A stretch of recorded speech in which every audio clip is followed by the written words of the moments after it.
marika avy aminy.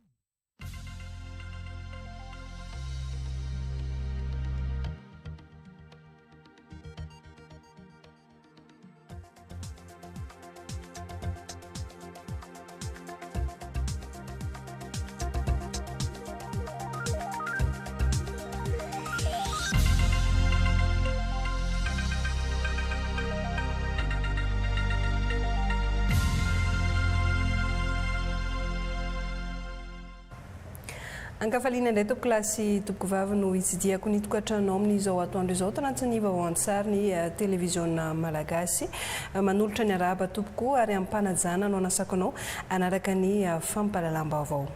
Iazo ny ntsiranana avy hatrany sika atao anatin'ny vaoantsary ety ampiandohana iresaka manodidina ny vaovao ny famahana ny olana herinaratra ao atsiranana satria dia tsy miaina ny fahatapahan-jiro lava reny intsony ny tanàna nantsiranana vokatry ny fahazoana ireo vatam-panovo herinaratra 17 natolotry ny fitondram-panjakana. Miasa andro manalina ny jiramany antoerana ary tanjona apetraka ry zareo ny hoe zéro délestage ho an'ny tanàna nantsiranana.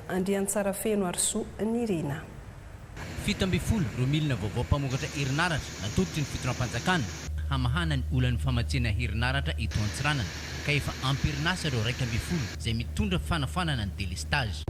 Efa voafafa zegny ny délestage amin'ny atoandro, précisena zegny amin'ny atoandro zegny efa voafafa fa mbola miandry ela antsika tsy ho ela dia voana koa zegny ny délestage tsika amin'ny andra aligny raha voapetraka zany ireo rehetrarehetra zay hitatsika eto amin'io toerana centrale jirama isoragna moa ny fitondram-panjakana zay tsy mitsatra mizaha vahaolagna amin'ny fampandehanana ty herinaratra eto. Hameno ny banga tanteraka amin'ny filanany ny fametrahana ireo milina 4 sy tavela izay efa eo ampikarakarana ny toerana izay ametrahana izany. Tsara omariana zany dia ity centrale ataontsika ty tsapanay ny fiaretana nataonareo ary mbola mangataka izay ny faharetana satria antsika ametraka centrale vaovao centrale mba mipetraka amin'ny tokony ho izy izay nankinina amin'ny Ukraine antsika Diego eto dia hahazo jiro 12 mégawatt point 6 zany hoe raha ohatra ny fafa zany any délestage eto amin'ny tanàna Antsiranana. Izao ezaka lehibe tanterahan'ny fitondram-panjakana fanavozana izao dia sady hitondra vahaolana maro sy anome endrika vaovao ivelany ary fitantanana mahomby ny famatsiana herinaratra eto Antsiranana. Vaovao mahakasika ny fampandrosoana ny sehatry ny fizahantany indray mpiserady sy mpiantsehatra amin'ny fitondrana mpizahantany ao amin'ny valanjavaboarin'ny Isalo no nahazo fiofanana mahakasika ny site archéologique Teniky izay hita ao Isalo ihany. Ny Université Antananarivo no nitondra ny fampiofanana fetiny aina Andrianjavy. Ato anatin'ny valanjavaboarin'ny Isalo dia toerana azo tsidihana tsara, azo amidy amin'ireo mpizahatany mitsidika ity valanjavaboary ity ny lavabaton'ny Teniky na ny grotte des Portugais raha ny anarana nahafantarana maro azy teo aloha saingy mbola vitsy ny tena mahafantatra azy. Nanatanteraka fikarohana nandritra ny 5 taona tamin'io faritry Teniky io ny Université Antananarivo tamin'ny alalan'ny ICMA niara-niasa tamin'ny Université avy any Suisse nahafantarana fa site archéologique mifono vakoka maro samihafa ity faritry Teniky ity. Ny 7 sy 3 jona 4 dia nampahafantatra ny vokatry ny fikarohana nataony teo anivon'ny Université Antananarivo ary nofanina teto Ranohira ireo mpiserady sy mpiantsehatra amin'ny fitondrana fizahantany atao anatin'ny valanjavaboarin'ny Salo mahatratra zato mahery hafantatra misimisy kokoa ny makasika ny faritry Teniky atao anatin'ny valanjavaboary Isalo. Natao tamin'ny endrika formation zany le fampitana an'izay karazana tambelona ndraikitra zay dia nisy module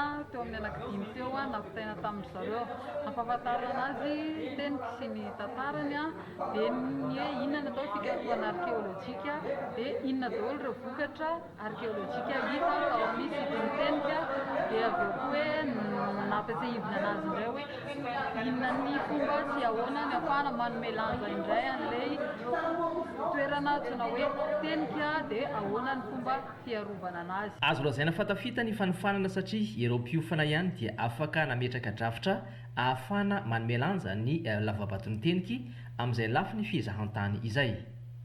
Mila fantatra hoe firy ny halaviran'ny toerana azo andehanana sy tsy azo andehanana, firy ny toerana azo sidihana, firy tsy azo sidihana ao anatin'izay rehetra rehetra zay. Rehefa mazava zay dia mifindra amin'ny alalan'ny fametahana takelaka hoentina hiarovana hoe andrarana tsy ahafahana hoe tsy azo hitondrana, tsy azo hidirana, tsy azo hiakarana ohatra. Misy moa ny toerana ohatra hoe tsena reny misy azo hipetrahana, azo hidirana, dika zany tsy azo hidirana, tsy azo hipetrahana ary tsy azo hiakinana koa. Ary tsy azo androatana indrindra le hoe amelakavatra hoe teto nadany teto tamin'izao taona ohatr'izao dia misoratra hoe anaran'ny groupe voantoka ohatra. Manomboka izao dia irarina ny hampahafantarana sy hivarotana misimisy kokoa ny lavabaton'ny teniky atao anatin'ny valanjavaboarin'ny Salo, hanampiana ireo site maro samihafa efa azo tsidihana sy mahazatra atao amin'ity valanjavaboary ity. Nivory ny tompon'andraikitra ny trano fandraisam-bahiny sy ny avy eo anivon'ny fitalavam-patry ny fizahantany sy ny asa tanana Betsiboka mba ho fanatsarana ny kalitaon'ny tolotra misy eny anivon'ireny trano fandraisam-bahiny ao Maheva tanàna ireny, tanjona dia mba hisintomana mpizahatany betsaka hitsidika ny faritra Betsiboka. Diary Nomenjanary, solon-tenan'ny televiziona malagasy any Maheva tanàna no mitatotra izay vaovao izay. Nampivory ireo tompon'andraikitry ny hotely tsirairay eto Maheva tanàna anio fahatelo Jolay 2024 ny fitalavam-paritsy ny fizahantany sy ny asan-tanana Betsiboka niaraka tamin'ny office régional de tourisme, ny préfecture-ny Maheva tanàna ary ny fitalavam-paritsy ny varotra sy ny fanjifana Betsiboka izay natao tao amin'ny efitrano malalaka fivorian'ny préfecture-ny Maheva tanàna. Nifantoka tamin'ny fanamafisana ny fanarahana amin'ny fientra ara-pahasalamana sy ara-pitantanana ny hotely misy eto Maheva tanàna ny fiaonana teto ka noresaina manokana ny fahadiovan'ny sakafo, ny hotely sy ny efitrano fandraisam-bahiny ary ny vidin'entana. Ho avy ny période de vacances ary misy koa ny fahatsaran'ny lalana teto toerana RN4 na RN6 miakatra ny Antananarivo midina tia Mahajanga Boeny dia nampifandraisina ireo zavatra ireo ka ezana ny sitona an'ireo mpanjifantsika ireo satria araka ny teny andrianina fa ny mpanjifa ny voalohany mamelona antsika ty amin'ny resaka hôtellerie rehetra. Tanjona anay zany tompoko dia fampirobobona sy fampandrosoana ny fizahantany sy ny asa tanana eto amin'ny faritra Betsiboka. Dia manentana antsika rehetra tompoko mba ho hampiatra tsara ny eo amin'ny resaka hôtel fadiovana ny eo amin'ny accueil ny fandraisana feno fifaliana, feno tsikitsiky izay arahantsika amin'izao fitondrana fanavoazana zao mba hanatsara eo amin'ny sehatry ny asantsika. Entanina ireo tompon'andraikitra rehetra amin'ny sehatry ny fandraisam-bahiny sy ny varotra mba hanaja hatrany ny fitsipika mifehy ny fahadiovana sy ny kalitao satria anisan'ny antoky ny fahatokisan'ny mpanjifa sy ny fampandrosoana ny faritra maharitra izany. Hotoizantsika amin'ny vaovao manodidina ny tontolo ara-pitsarana ny vaovao amin'izao atoandro izao. Ny Marovoay dia ho amafisina ny paikady ho fanatsarana ny kalitaon'ny asa eny anivon'ny fitsarana. Nandritra ny fidinana ifotony nataon'ny lehibe ny fampanaovana boeny atao amin'ny distrikan'ny Marovoay dia nisy ny fandrafetana paikady ahatratrarina izany tanjona fanatsarana ny kalitaon'ny asa eny anivon'ny fitsarana izany. Farasoa Andriambelonoro, OL Ramarson. 70 isanjato ny vokatra eny anivon'ny fitsarana no miainga amin'ny fanadihadiana mandritra ny famitorana ataon'ny mpikaroka amin'ny fandika an-dalàna no amafisina ny paikady manoloana ny fitondrana fanavaozana izao raha tonga nanatanteraka fiaonana nandritra ny fitsidihana fotony natao teto amin'ny distrika ny Marovoay. Natao io fivoriana sy fiaonana io mba hametrapetrahana ny fomba fiasa vaovao sy fametrapetrahana ny paikady rehetra ahafahana manatanteraka an'izay asa fikarohana fandikan-dalàna zay mba ahitana vokatra tsaratsara koa satria tsara ho marina fa ny 70 isanjato amin'ny asa atao any fitsarana indrindrandrindra raha amin'ny lafiny adiheloka dia miankina tanteraka amin'ny kalitaon'ny fanadihadiana zay ataony mpikaroka fandikan-dalàna aty an-toerana ka izay indrindra no antony nanaovana an'izao fivoriana niarana tamin'izy ireo zao mba hametrapetrahana hoe zao ny tokony ho hita, zao ny tokony fantatra, zao ny tokony atao mba ahitana vokatra tsaratsara izay mba tsy hisy ny olona votsitra nefa tokony higadra na olona tokony lasa migadra nefa tokony ho votsitra. Tamin'ireo tompon'andraikitra ny filaminana teo anivon'ny polisy pirenena, ny gendarmerie pirenena no nanambarana ny vokatra andrasana, ny foezaka sy ny lafitrezaka. Ny tanjona amin'ny farany dia ny isian'ny filaminana sy isian'ny fandriampahalemana aty amin'ny faritra aty amin'ny distriktan'ny Marovoay. Ka ny vokatra andrasana eo no eo dia ny fahatsarany kalitaon'izay famitorana sy fanadiadiana aty fotony izay. Anisany fanavaozana ny fanatsarana ny kalitao, ny isian'ny filaminana ary fanafainganana ny asa atao eny anivon'ny fitsarana. Izery vahaolana maharitra mahakasika ny olana ara-tany ao amin'ny Fokontany Sainte Luce izay ao anatin'ny commune Matalaky distriktan'ny Tolagnaro. Ireo manam-pahefana tompon'andraikitra ao amin'ny faritra Nosy mba hisorohana ny disadisa am-piarahamonina fanadihadiana. Otoany fitakiana nataon'ny vahoaka tao amin'ny Fokontany Sainte Luce na Manafiafy ao amin'ny commune Matalaky izay toeram-pitsangatsanganana sy mahasarika mpizahatany dia nanatanteraka fidinana ifotony ireo manam-pahefana sy solitena ny firaisamonim-pirenena ato anatin'ny faritra Anosy. Dadabe sy mifidy zafy obabena izay fa zay zafy dia obabena ikoa na avy ny azimo na avy ny avaritra na avy ny andrefana na avy asinana. Ka eto izay dia sy tongilana fa izery fiarahamonina, izery ny lalàna ary hiara-iaina ao anatin'izay anankiroa zay isika eto. Na ny tenensika hoe madamo tenenareo, na ny pêcheur, na ny fivarotsofia, na ny mpandraharaha tokony hazo tombontsoa amin'ny raha ty zany. Dia zay ny mpananay ka gn'atodianay koa dia magnamafy an'izay fa zay mahamety anazy zay araky ny lalàna sy tokony hiampisy ny filaminana ny fanampiany izay gn'atondia. Na tanan-dehibe na ambanivohitsy raika avao gn'olo zay maholo anazy. Ka tonga toa avy etahoza hay fifanaza ary sika samby vahoaka aby. Ary nareo a Sainte Luce eto vahoaky matoa nareo miteny mety misy raha magnarary anareo. Ary ny raha magnarary anareo zay ny avy nareo tafaradifa eny. Ary zay nahavinay tahoaka. Ka izay sy misy manatombony amin'ny aly. Izay gn'aombe zasika aloha vahaolana hoe ino raha ny fagnarahasika. Eo ampijerena vahaolana iraisana ny vahoaka sy ny mpandraharaha voakasika ary ireo manam-pahefana tompon'andraikitra eto an-toerana. Feno folo taona ny nijoroan'ny ONDH na ny Observatoire National des Droits Humains tanora avokoa no misehatra ao anatin'izany vovonana mpanaramaso izany. Tany Morondava no nanamariana ny fahafolo taona nijoroany tamin'ny alalan'ny atrika sady hevitra momba ny zosiny fahafahana Lemana Bery Andry Marsan. Faritra 7 eto Madagasikara no ivelarany ONDH izay tanora no misehatra ao anatiny. Nandritra ny fankalazana ny fahafolo taona tamin'ity taona 2024 ity teto Morondava no mena sehatra ny tanora ka tamin'ny alalan'ny fanehoan-kevitra sy famelabelarana na dialogue momba ny zo sy fahafahana ho an'ny tanora no natao tao amin'ny efitrano malalaky ny Rifisy. Nafana dia nafana ny ady hevitra fa nisy ihany ny marimaritra iraisana. Anaovana appui ho an'ny fanjakana malagasy indrindrandrindra ary tafiditra ao anatin'izany indrindra fampiroboroana ny tanora fampandraisana anjara ihany koa ny vehivavy sy ny resaka fampiatiana ihany koa ho an'ireo olona manam-pahasembanana andritran'izay fotoana izay. Araka ny lazaina teo dia misy ireo hetsika maro izay nisy ny tamin'ny 25 juin araka ny resana teo nisy ny reportage anaovana ny makasika an'ilay hoe tisser la paix ary isy ny fanombohana ataontsika hoe caravane de la paix izay tanterahina eto Morondava sy mbola eto ary farana amin'ny 1 ny volana septembre any Betroka. Ity faritra maro mandritra izay caravane de la paix izay.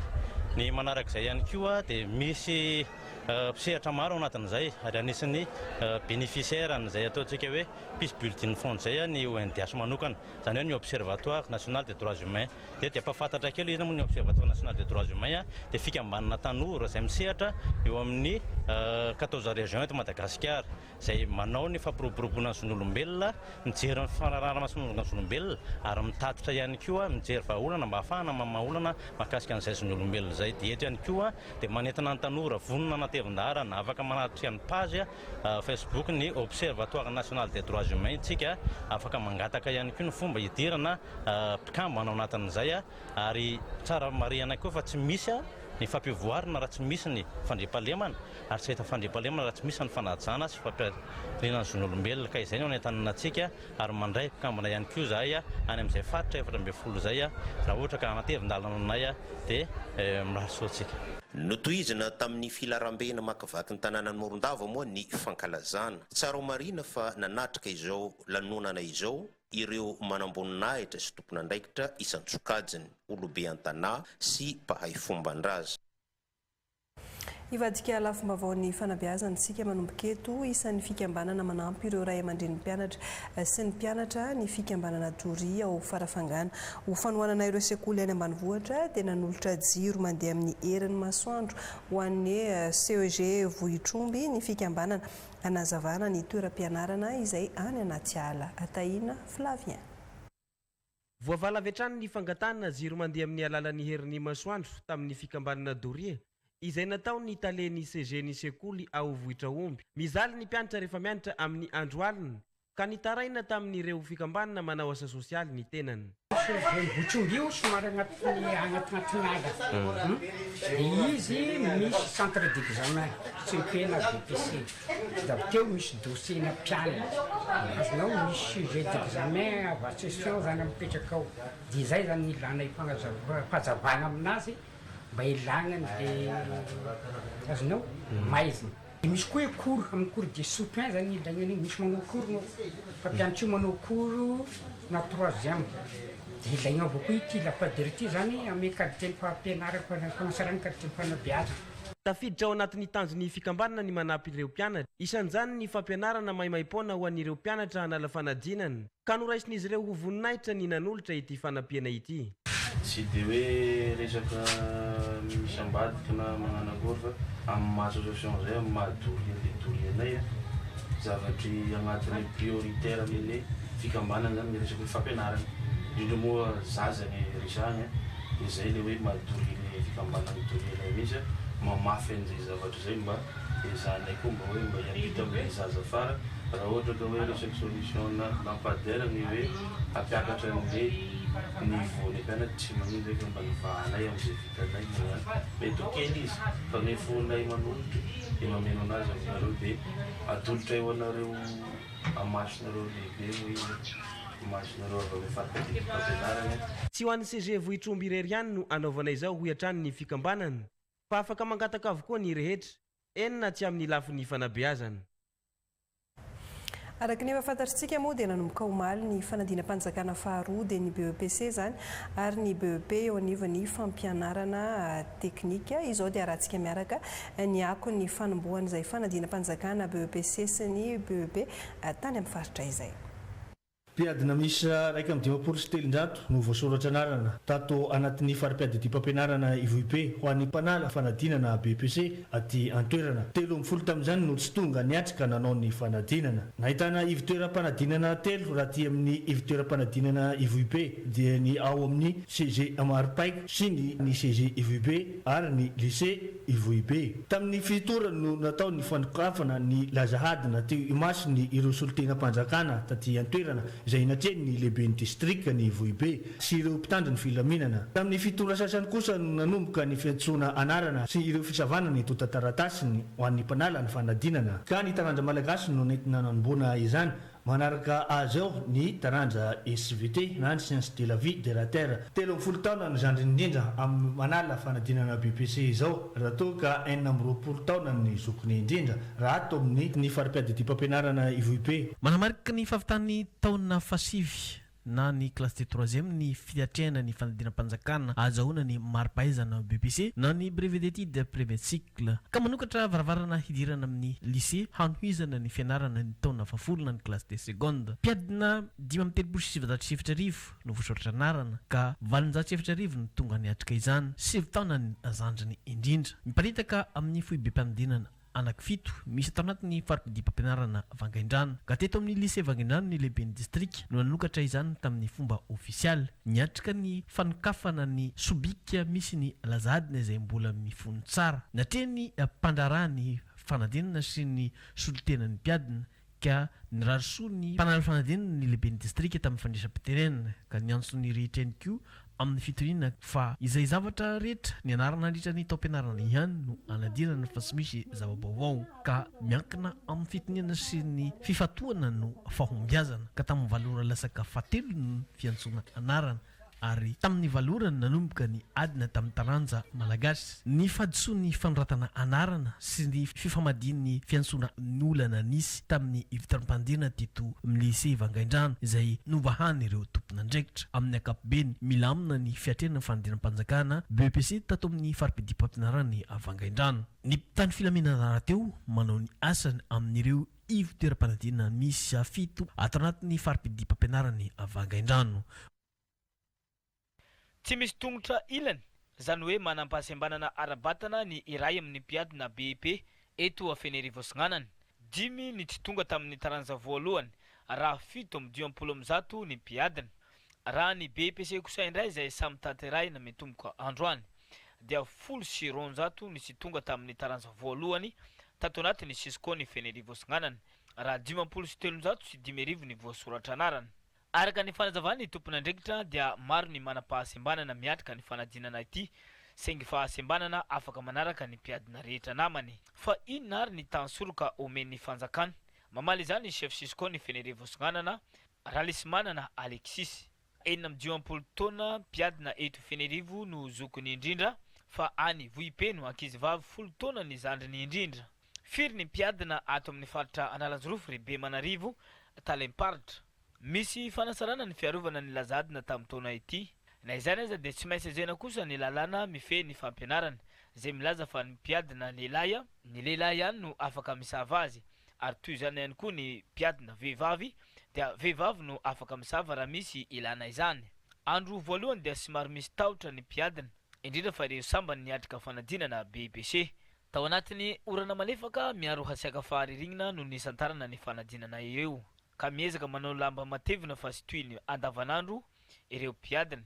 Fiaraha-mienta ny mpitondra rehetra tary ny prefet ny Afenerivo Atsinanana Henri Jocelyn no anomezana antoka ny fandavorariana ny fanadinana ka ankoatra ny mpitandro filaminana sy mpampianatra miasa mivantana amin'izy ity dia misy ny fanaraha-maso amin'ireo toerana izay mety manararoatra ny fotoam-bolamena toy izao.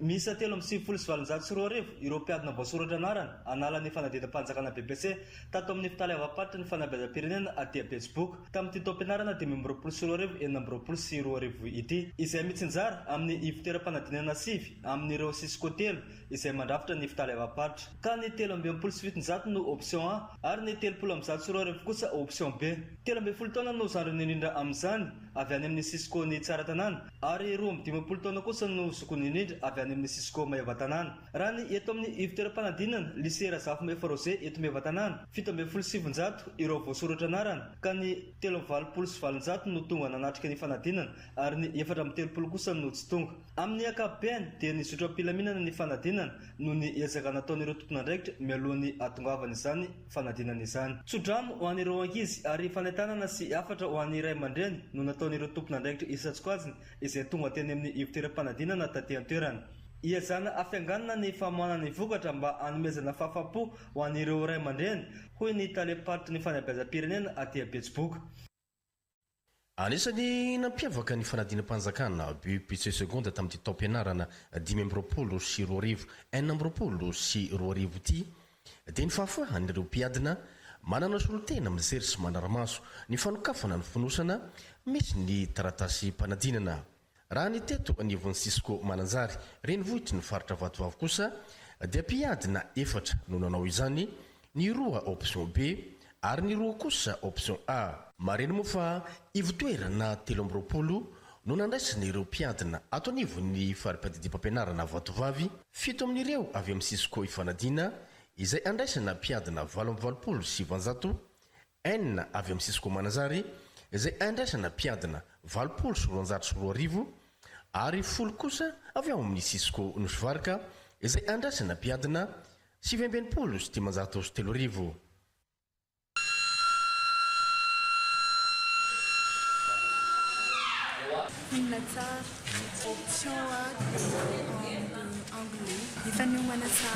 Toy izany ny fahavononan'ireo mpiadina BEPC sendra anay 3 amin'ireo mpiadina 180 sy 507 sy R1 voasoratra anarana ato amin'ny draine Matsiatra Ambony no manana filana manokana. Iray no niaran'ny loza ka manana olana amin'ny azon-damosina izay tsy maintsy atokana efitrano satria mipetraka amin'ny irony seza atosika irony. Iray hafa ihany koa teratany vahiny. Tato amin'ny ivim-panadinana eto amin'ny lycée Ray Hervé Loramamonjy no nanomboana ara-potoana sady tsy nisy olana ny fanadinana BEPC ho an'ny draine Matsiatra Ambony izay ka ezahana ny soroana ny fiparitany lazahadina mialoha. 180 ny ivim-panadinana ato amin'ny draine Matsiatra Ambony ka 703 ny ato amin'ity ivim-panadinana lycée Ray Hervé Loramamonjy ity.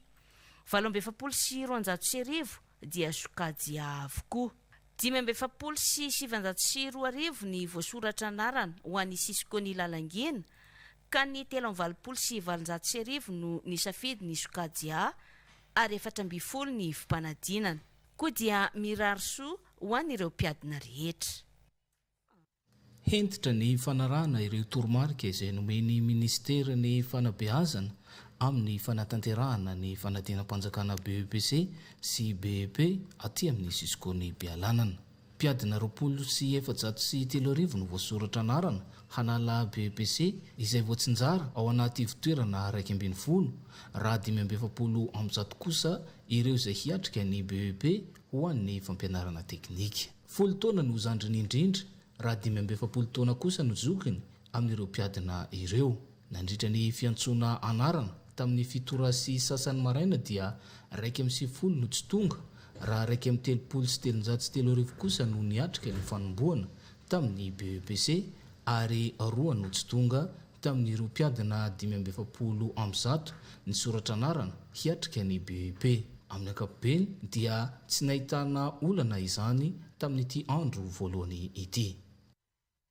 Miisa 750 ny mpianatra voasoratra anarana ny amin'ny fanadinana BEPC ato anatin'ny draine Menabe raha 720 sy 703 kosa ny teto amin'ny Sisco ny Morondava izay mitsinjara amin'ny ivotoeram-panadinana 7. 12 taona no zandriny indrindra ao amin'ny Sisco ny Menvazo raha 13 taona kosa no zokiny indrindra ao amin'ny Sisco ny Manja. Tamin'ny fitora maraina no sokafana ny sobika misy ny laza adina izay natrehiny ireo solotena mpanjakana ary ny solotena avy any amin'ny ministera ny fanabeazam-pirenena sy ny solotena ny mpianatra 2 avy eto an-toerana. Raha vao vita ny adina ao anatin'ny andro iray dia efa mandeha ny fitsarana ny laza adina satria efa vonona ny mpitsara araka ny toromarika avy any amin'ny foibe. Marina moa fa hita teto an-toerana avokoa ireo mpitandro ny filaminana hiaro sy handamina amin'izao fanadina fanjakana izao.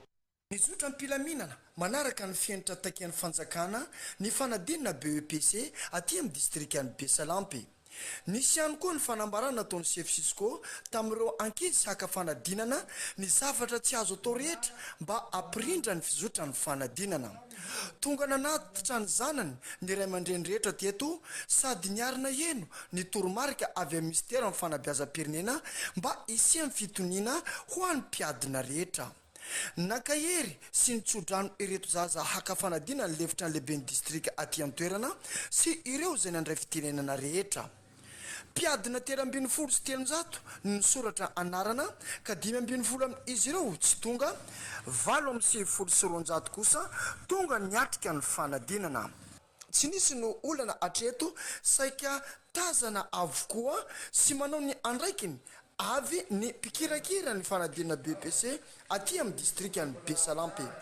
Taranja malagasy moa no lazadina voalohany amin'ny tapany maraina ka amin'ny zoma voatapitra ity fanadinana BEPC ity.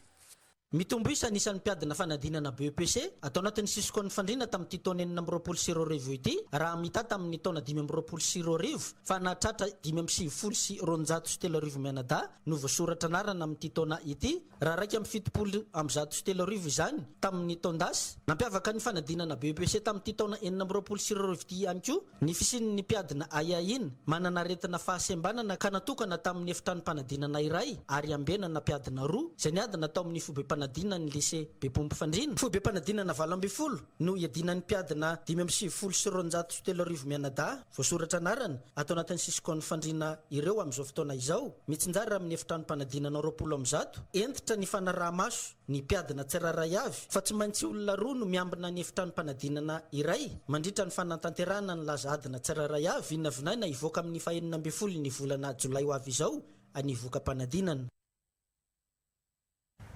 Ny farana ny 30 jona teo ny parcours tafa teo anivon'ny université ny Tomasina ny arahana tamin'ny tetika samiray izay vatsiny masivoan'ny Frantsa amin'ny alalan'ny SCAC sy ny AUF na ny agence universitaire de la francophonie ary ny ministère ny fampianarana ambony mpianatra manodidina ny zato no nandray anjara tao anatin'izany parcours tafa izany. Romuald Rakotoarmanana. Ny lalana lalovan'ny tafa tetika asa iombonana mikeny ny ampahafantatra ny fiarahamonina ao amin'ny université ny mahazava-dehibe ny fampandraisana anjarany rehetra ny fanajana amin'ny fahasamihafana ny firaisan-kina izay fitaovana fototra ho amin'ny fahazahoana asa tsy manilika na iza na iza. Ny parcours tafa izay natao rafitra feno fanampinan'ny mpianatra makany amin'ny asa ka mametraka amin'ny fitoviana amin'ny fahafahana mahazo asa arahina fahaiza-manao ny mpianatra aorian'ny fahavitahan'ny fianarana eny anivon'ny université. Efatra ambin'ny folo volana no nanaovan'ireo mpianatra ireo ny formation nisy eo amin'ny efatra ambin'ny folo eo amin'ny zato eo izy ireo ary vita soamantsara izany tratra ny tanjona sy ihany koa izany nahazoana izy ireo certification PIX sy ny diplôma DELF izany manampy PDB an'ireo mpianatra amin'ny fampanana asa. Fanentanana atrika asa fampivoarana fahaiza-manao fanaraha-maso ny tetika asa kabary fanatanjahantena ary fanamafisana ny fahaizana numerika sy ny fiteny frantsay ireo no ratovin'ireto tanora nandritra ny volana maro. L'un des thèmes importants de ce projet, c'est l'employabilité, l'inclusion et aussi, dans un sens, la résilience. Et nous avons vu que nos étudiants étaient capables d'une très très grande résilience puisqu'ils ont eu l'un des taux de rétention du projet le plus important. Et donc nous sommes très très fiers d'eux et fiers aussi de l'université qui a pu les encadrer, les accompagner grâce à donc ce projet qui leur a permis vraiment d'acquérir de nouvelles compétences pour pouvoir améliorer leur insertion professionnelle. Marina fa mpianatra malagasy 570 no efa nisitraka ny parcours tafa tantanan'ny agence universitaire de la francophonie AUF hatramin'ny taona 2024 nanombohan'ny tetikasa. Lafim-baovao ara-tsosialy nantanteraka fanadiovana ny lakan-drano ny ranonankady eo amin'ny renirano Sisony ao amin'ny commune Tanjombato ny fikambanana Tatelosoa Madagasikara ny amerenana ny fahadiovan'izany renirano izany no antony nanaovana ny hetsika fanadiovana izay narana fanentanana Mamsoa Hortensia Lovasoa José. Vokatry ny fanariana fako sy loto isan-karazany dia voasakana ny fikorianany rano ara-dalàna ao amin'ny lakan-dranonakady miteraka falitony tontolo iainana nefa izany ka mampitombo ihany koa ny loza mety hitranga amin'ny fahasalaman'ny mponina. Niara-niasa tamin'ny mponina Tanjombato ny fikambanana Tatelosoa Madagasikara nanadio izay lakan-drano izay. Fako maro no nesorina mba amerenana ny fahadiovana sy ny fikorianany rano ara-dalàna. Rano tena hoe madio afaka ny lalaovan'ny ankizy ny sasana tanana alohan'ny andeha hianatra. Zao nefa izy amin'izao fotoana izao dia tena maloto tanteraka satria betsaka ireo trano ny forona tsy ara-dalàna nefa eo moa izy amin'izao fotoana izao zany dia lasa ny olona rehetra izay eto any manodidina manara ny zavatra maloto rehetra ao. Eo ihany koa moa ny fanarian'ny olona rehetra ny fakony ao anatin'izany rano izany na ny ankizy na ny lehibe. Noho ny fisian'ny association Tatelosoa eto amin'ny commune Tanjombato dia nararotina manokana izany fikambanana izany mba hiara-iasa aminay ato anatin'ny commune ato anatin'ny mponina eto amin'ny Tanjombato zany mba hoe anadio an'izany rano zany amerina amin'ny laony mba hoe ahafahana miverina amin'ny tokony ho izy ahafahany olona mampiasa an'izany rano zany amin'ny fambolena sy ny fiompiana. Etsika dia ny faharoa izao natao izao ho fampirisihana ny fandraisana anjara ny rehetra dia nomena loka ireo natonga fako betsaka indrindra. Nisy ihany koa ny fanentanana izay natao nahafahana nampafantatra ny ankizy sy ny ray aman-dreny ny fomba fiarovana ny rano sy ny fitantanana ny fako ary ny fitandrona ny fahadiovana. Nampatsahivina ihany koa fa tsy fanariana rano maloto ny renirano, tanjona ny ampisy fiovana fotom-pisainana eo amin'ny mponina ary ampivoatra ny fiainan'ny fiarahamonina. Rehefa voahaja izay fahadiovana izay dia tonga ho azy ny fahasalamana ka lafim-baovao manodidina izay fahasalamana izay indrindra dia vita ny hôpitaly Fandidiana ao amin'ny Fokontany Ambohitsara, commune ambanivohitra Andranomena, district-ny Paul Berger. Taorian'ny fitokanana dia afaka miasa sy mandray marary avy hatrany. Ny toeram-pitsaboana izay manaraka ny fenitra ary manana fitaovana avolenta fiara-miasan'ny commune sy ny olona tsara sitrapo avy any Allemagne no loharano famatsim-bola nazahoana ny fotodrafitrasa ary ny fikambanana Alleluia no mitantana ny toeram-pitsaboana. Adrien Rasolomiandrosoa, Titaly Jean Anthony. Amin'ny anaran'ny fitondrana fanavaozana ary solompiagna kely ministry santé izay anampagnatory ba ny antoy izay hôpitaly izay tena manana maizy azy angala fahasahiranany vahoaka aty ambanivolo eto amin'ny Fokontany Ambohitsara. Tondra soa amintsika jiaby. Tonga atity ambany ravin-kazo ny 3P na ny partenaire public privé noho ny fiaramiasa amin'ny sehatra tsy miankina dia vita tanteraka ny toeram-pitsaboana manaraka ny fenitra manana fitaovana rehetra dia rehetra aty Ambohitsara commune rurale Andranomena district-ny Boriziny. Toeram-pitsaboana afaka magnome tolotra rehetra momba fitsaboana fahasalamana ny olombelogno ity toeram-pitsaboana ity. Fikambanana Alleluia no mitantana izany fiaramiasa avy amin'ologno tsara sitrapo any Allemagne, Christina Dechelier. Malagasy daholo izahay valo ambinifolo ny anadanga aseto fa ny mpikasanay koa zany dia misokatra amin'izay missionnaire vonika hiara-iasa aminay koa ka manaja ny fepetra ny fiarahana zany hoe manaiky any Kristy tombotsy manjary fiainana.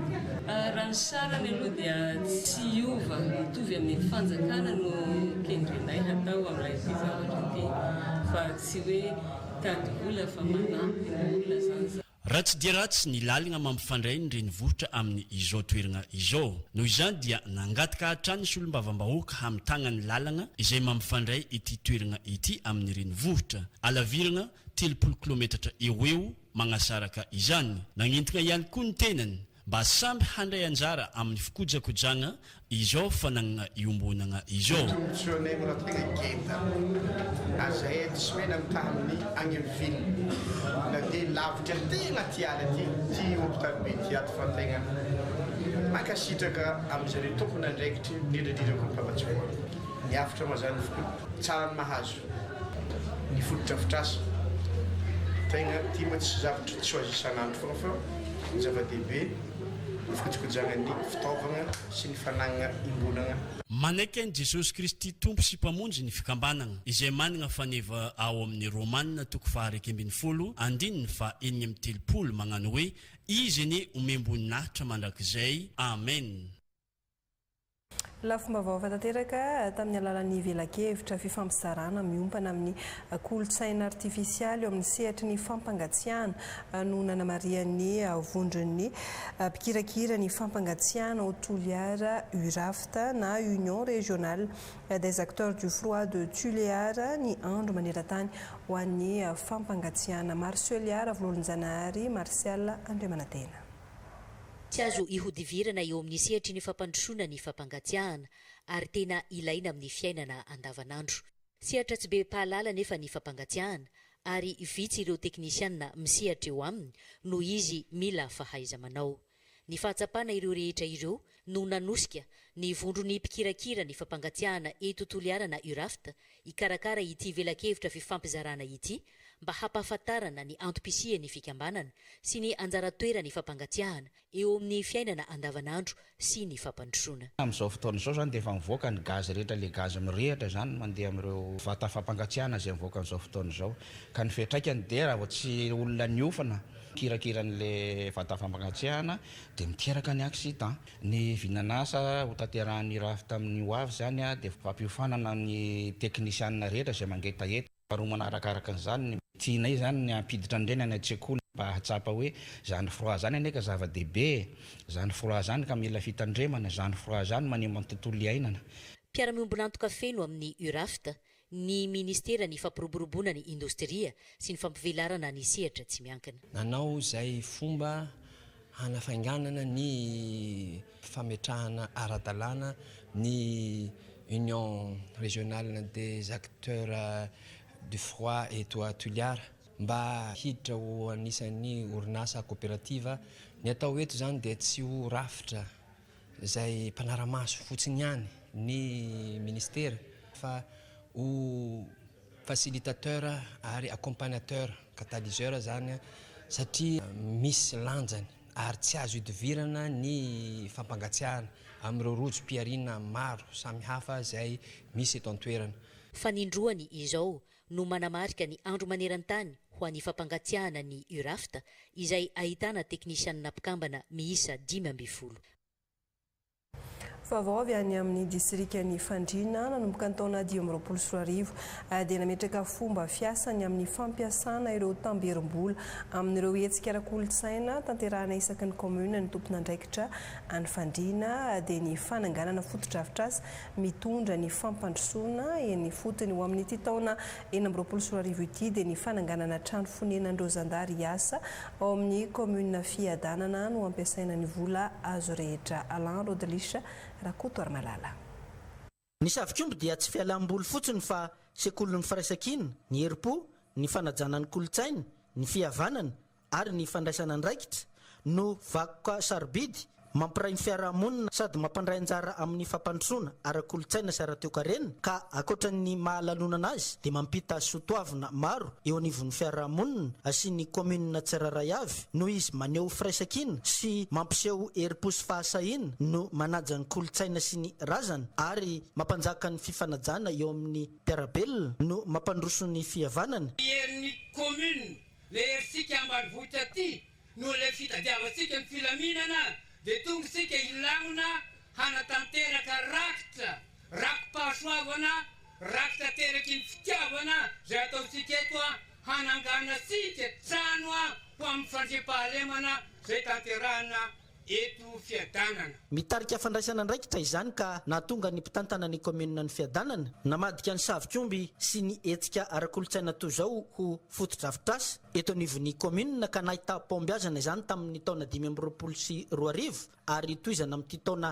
2024 ity. Petraka moa izy ity ary atreto aloha zany dia mbola sy ny fokon'olona na ny commune no nanao an'ity fa avy amin'ny fitondram-panjakana no nanatanteraka azy.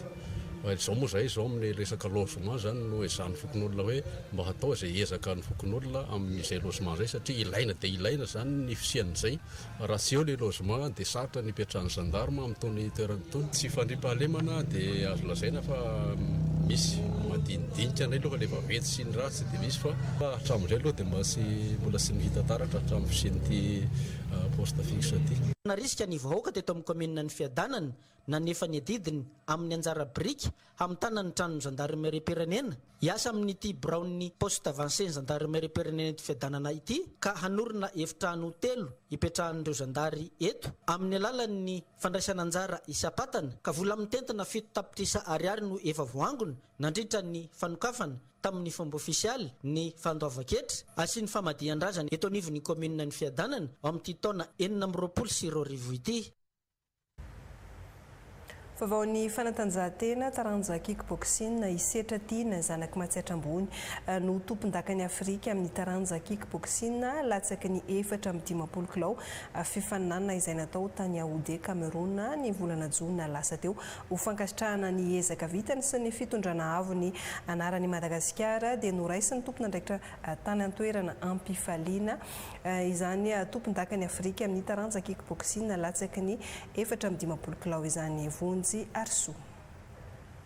Norumbany Matsiatra ambony tamin'ny alalan'ny setratiana bienvenue avy amin'ny club Kintana Rojo-Creux eto Fianaratsoa ny medaly volamena amin'ny mahatompon-dakany Afrika eo amin'ny taranja kickboxing sokady latsaky ny 4-10 kilao laoky izay natao tany Yaoundé Cameroun ny 20 ka hatramin'ny 17 ny volana Jona lasa teo. Nambarany fanamafy ny ady dia nandresy izy noho ny fanoanana avy tamin'ny rehetra. Tena mafy moa ny tany zany fa ny fanomanana koa tena mafy dia ireo ray aman-dreny ireo maître anisan'ny motivation be ireo, anisan'ny motivation ary anisan'ny hery lehibe natotosa somatsara ny ady iny. Dia zareo moa solo tena ny fianaratsoa tamin'io fifaninana io ary mafy ny ady fa vita ihany. Zay ny mampitsileo antsika zay tsame mataotagna miepaka hoe dadanay zay. Notsenaina teto Ambalakely ny tovolahy ho fankasitrahana azy. Hiatrika ny fiadinany io tompon-daka maneran-tany amin'ity taranja kickboxing latsaky ny 4-10 kilao laoky ity isetra afaka fotoana fohy ka mbola manantena izay fanoanana avy amin'ny rehetra izay hatrany. Amaranantsika ny vaovao-tsary amin'izao atoandro izao dia ndeha rahantsika miaraka ny famindram-pitantanana teo amin'ireo talehan'ny sambatra raisam-panjakana izay voatendry tany amin'ny faritra.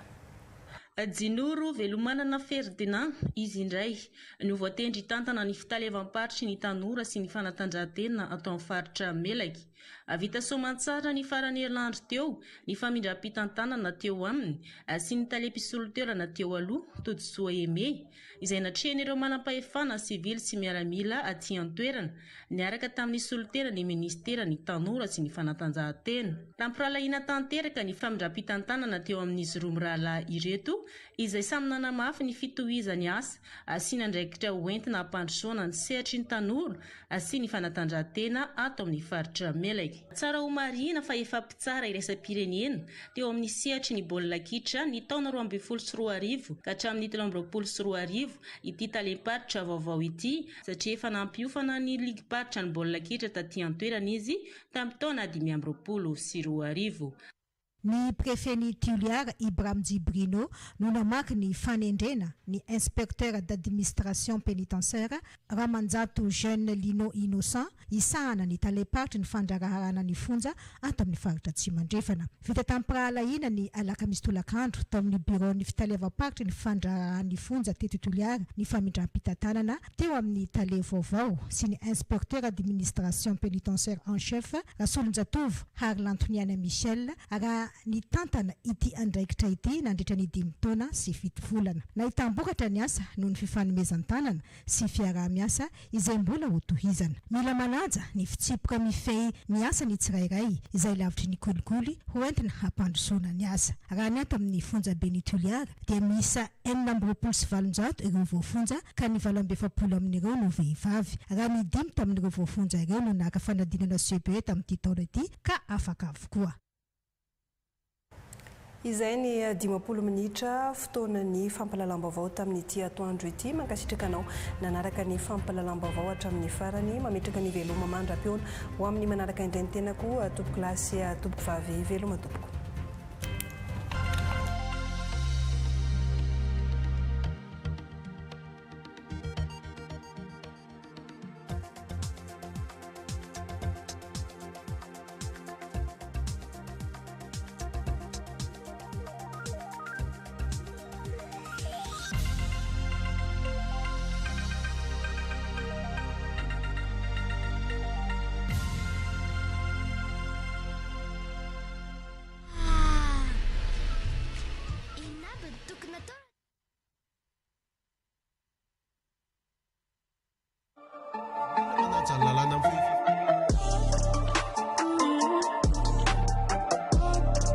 SPF